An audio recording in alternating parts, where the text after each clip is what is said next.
যে যদি চোখের সামনে আপনার বাচ্চাকে মেরে দেওয়া হয় তো আলী আসগরকে স্মরণ করতে হবে, যুবক ছেলেকে মেরে দেওয়া হয় আকবরকে স্মরণ করতে হবে, যদি আমাদের বাড়ি ঘরকে চালিয়ে ছাই করে দেওয়া হয় জঙ্গলে বসবাস করে নিব, কিন্তু আল্লাহ পাকের দ্বীন আমরা কোনোদিন ছাড়তে পারি না, সব ছাড়তে পারি, মুস্তাফার দেওয়া ঈমান ছাড়তে পারি না। এক এক বছরে গোটা দুনিয়াতে কোটি কোটি হাফিজে কোরআন বের হয়েছে। তাহলে আপনারা বলেন বাবা, এই কোরআন কেউ যদি কাগজের জ্বালিয়ে দেয়, কিতাবকে যদি জ্বালিয়ে দেয়, তো মুসলমানের সিনাতে যে কোরআন আছে এটাকে জ্বালানো যাবে? এটাকে নষ্ট করা যাবে? কোন মতে নষ্ট করা যাবে না। এই জন্য মুসলমান আপনাকে বলতে চাই যে যত বেশি কোরআনের প্রতি আক্রমণ করবে, আমরা মুসলমান আমাদের প্রত্যেকটা সন্তানকে এই কোরআন পাকের শিক্ষা দিয়ে সারা পৃথিবীতে কোরআন পাকের আলো ছড়িয়ে দেব। বল ঠিক ঠিক ঠিক। দরকার আছে না নাই বাবা? কোরআন পড়ার দরকার আছে না নাই? কোরআনকে বুঝার দরকার আছে না নাই? আজকে আমাদের কোরআনের প্রতি হামলা করেছে, যদি আপনার সন্তানকে কোরআন না শেখান তো আপনার সন্তান শুনে বলবে হয়তো ঠিকই কোরআন বলেছে যে যেখানে মুশরিককে পাবে হত্যা করে দাও। এই জন্য কোরআন সন্তানকে বুঝাতে হবে। আর এইগুলো আমাদের উপরে হচ্ছে ইমতিহান। আখলাক নামের মুসলমানকে পিটিয়ে পিটিয়ে মেরে দেওয়া হলো। মুম্বাইয়ের মাটিতে 3 জন মুসলমানকে গুলি করে একটা পুলিশ মেরে দিল। বিভিন্ন জায়গাতে রিসেন্টলি মুর্শিদাবাদের একটা ছেলেকে উড়িষ্যার মাটিতে গুলি করে মেরে দিল। জয় শ্রীরামের নারার নাম দিয়ে তাদেরকে হত্যা করছে। কাকে? মুসলমানকে। ভয় পাওয়ার কিছু নাই। আল্লাহ পাক পবিত্র কোরআনে বলছেন, ওয়ালা নাবলু ওয়ান্নাকুম বিশাইইম মিনাল খাউফি ওয়াল জু'i ওয়া নাকসিম মিনাল আমওয়াল ওয়াল আনফুসি ওয়াস সামারাত।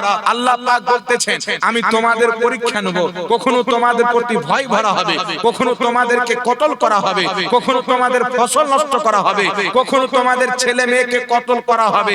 আমি আল্লাহ তোমাদের পরীক্ষা নেব।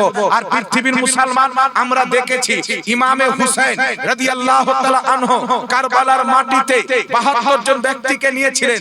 22,000 ইয়াজিদি একদিকে ছিল। ইমামে হুসেনের চোখের সামনে তিনার সন্তান আলী আকবরকে শহীদ করা হয়েছে। 6 মাসের সন্তান কোলে নিয়ে আছেন। জালিম ইয়াজিদ গ্রুপের লোক হুরমালা বিন কাহির তীর মেরেছে। বাপের কোলে 6 মাসের আসকার ইমামে হুসেনের কোলে জীবন দিয়ে দিয়েছে। পৃথিবীর মুসলমান অওন মুহাম্মদকে শহীদ করা হয়েছে। মুসলিম বিন আকিলকে শহীদ করা হয়েছে। তিনার সঙ্গের সমস্ত সাথীকে তিনার সামনে শহীদ করে দেওয়া হয়েছে। কিন্তু ইমামে হুসেন এক কদম পিছে টানেনি, এক কদম পিছে টানেনি। বাপের আমামাকে নবী পাকের আমামা পড়ে আর বাবার জুলফিকার তলোয়ারকে হাতে নিয়ে কারবালার মাটিতে গিয়ে ইমামে হুসেন নিজের গর্দান পর্যন্ত দিয়ে দিয়েছেন। ইমতিহানে তিনি কামিয়াব হয়ে গেছেন। আল্লাহ সেই হুসেনকে জান্নাতি যুবকদের সরদার বানিয়ে দিয়েছেন। তো ইমতিহান কাদের হবে? যারা হক পথে থাকে। আচ্ছা বলেন তো বাবা, আমাদের ছেলে মেয়ে স্কুলে যখন পড়তে যায় তো কেউ এখানে, কেউ জুতোর তলে, কেউ বগলে, কেউ এখানে, বিভিন্ন জায়গাতে নকল ভরে নিয়ে। মিথ্যা বলছি নাকি?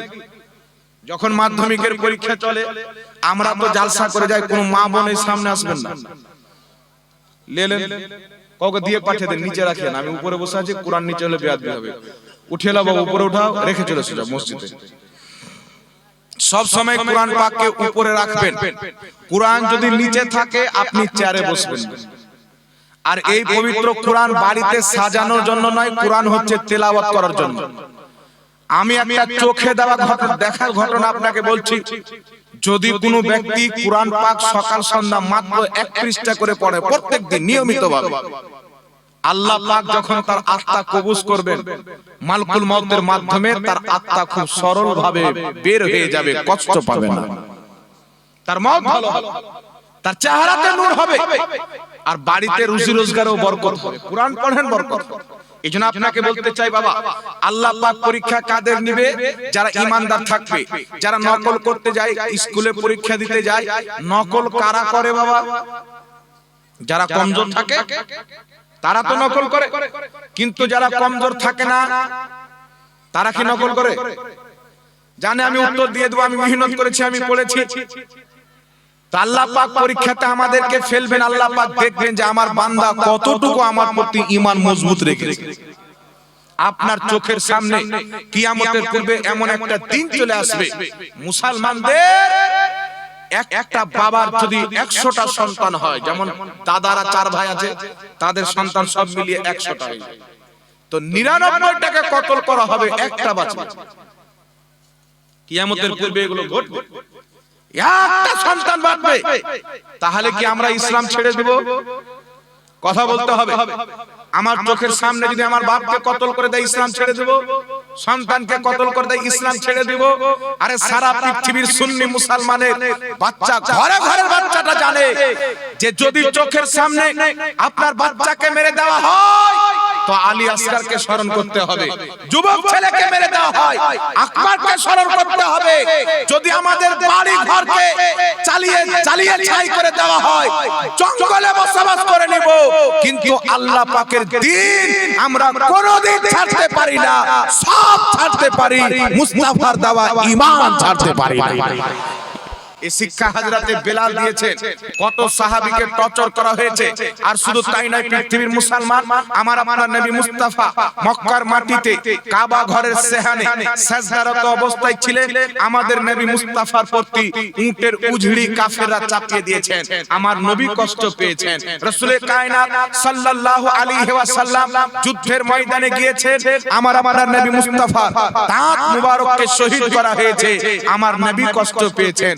তায়েফের মাটিতে আমার নবী গেলেন দাওয়াত দেওয়ার জন্য। এ তায়েফবাসী, আমি মুহাম্মদ সাল্লাল্লাহু আলাইহি ওয়াসাল্লাম এসেছি, তোমাদের সঙ্গে আমি বসবাস করেছি। মা হালেমার বাড়িতে যখন ছিলাম, তায়েফের ছেলেদের সঙ্গে খেলাধুলা হয়েছে। নবী পাক বলছেন, বলো আমি কি কোনোদিন মিথ্যা বলেছি? সমস্ত তায়েফবাসী নবী পাক এসেছেন শুনে, মুহাম্মদ এসেছেন শুনে বাড়ি থেকে সবাই বেরিয়ে চলে এসেছেন, আমার নবীর সামনে দাঁড়িয়ে গেছেন। রাসূল পাক বলছেন, আমি কি তোমাদেরকে কোনোদিন মিথ্যা কথা বলেছি? সবাই বলছেন না। আপনি কোনোদিন মিথ্যা বলেননি।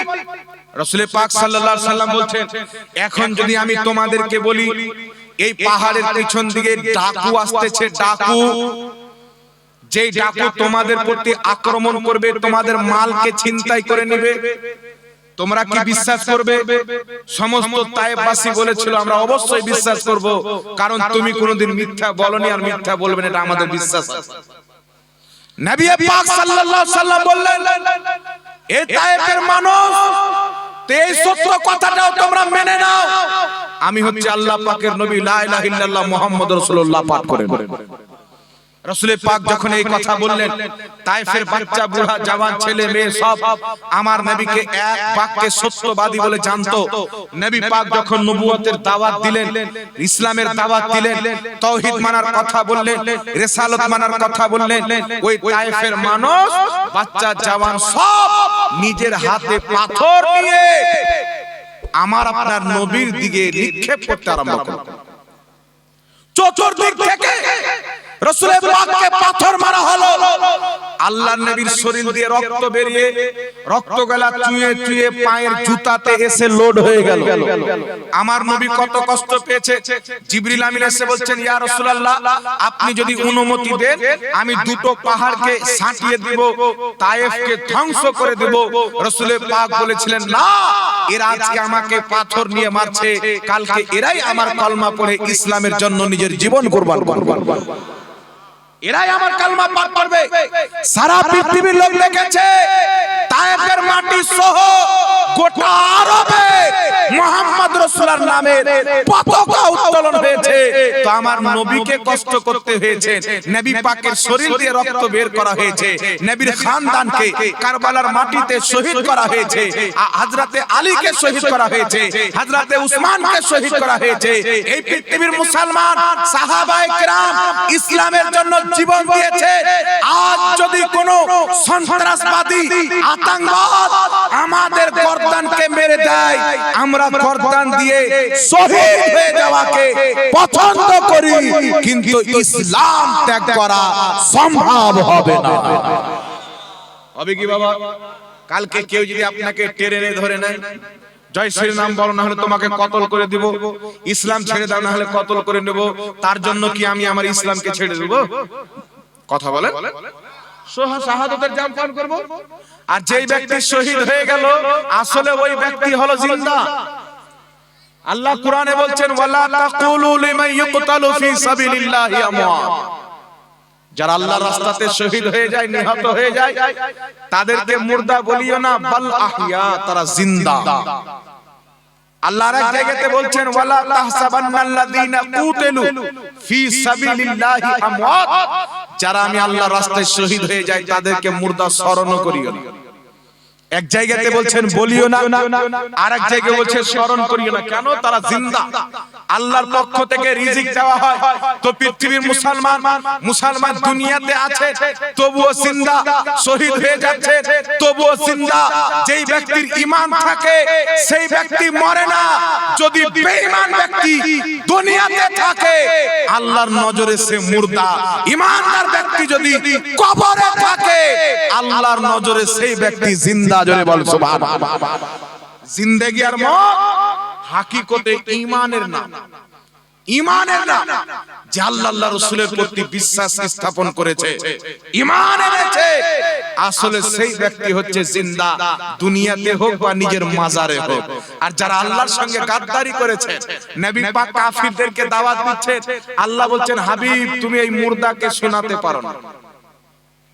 দাওয়াত দিচ্ছেন নবী কাফিরকে ইসলাম কবুল করো, ওই কাফির খাওয়া দাওয়া করছে, চলাফেরা করতেছে, কথা বলতেছে। আল্লাহ বলছেন হাবিব তুমি মুর্দাকে শোনাতে পারো না। কাকে মুর্দা বলছেন বাবা? কাফিরকে মুর্দা বলছে। কারণ যে রাসূল পাকের দাওয়াত শুনে ওই ঈমান আনেনি, তার চাইতে নিকৃষ্ট মুর্দার কেউ হতেই পারে। আর যারা ঈমান এনেছে, আমিরে হামজা বলেন, ইমামে হুসেন বলেন, লক্ষ লক্ষ সাহাবী, তাদেরকে কোরআন পাক জিন্দা বলেছেন যারা আল্লাহর রাস্তাতে শহীদ হয়েছে। তো জিন্দেগি কার জন্য? যেই ব্যক্তি নিজের জীবনকে আল্লাহর জন্য, রাসূলের জন্য বিলিয়ে দিল, আসল জিন্দেগি তো আল্লাহ তাকে দান করবে। জান্নাতে যাবে, এক একটা জান্নাত এই দুনিয়ার মতো হাজারো দুনিয়াকে যদি জান্নাতে ভরে দেওয়া হয় তো জান্নাতের একটা কোণা পর্যন্ত ফুল হবে না। সেই জান্নাত আপনাকে খোদা দান করবে। কেন দান করবে? কবে দান করবে?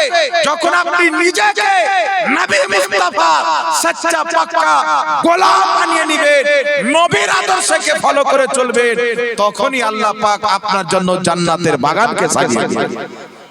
এইজন্য আপনাকে বলতে চাই যুবক ভাইরা, আজ বর্তমানে দেখতে পাওয়া যায় যুবক ভাইরা লটারি কাটতে ব্যস্ত হয়ে গেছে, লুডু খেলতে ব্যস্ত, ভলিবল খেলতে ব্যস্ত, ক্রিকেট খেলতে ব্যস্ত, বিভিন্ন খেলা তারা খেলে। আমি বলতে চাই কিছু যুবক আবার দাড়ি রাখে, তো তারা চেক করে শাহরুখ খান কেমন করে দাড়ি রেখেছে, বাচ্চান কেমন করে দাঁড়িয়ে রেখেছে, বিরাট কোহলি কেমন করে দাঁড়িয়ে রেখেছে। একে নবীর তরিকা পছন্দ নয়, এইগুলো লোকের তরিকা পছন্দ আছে।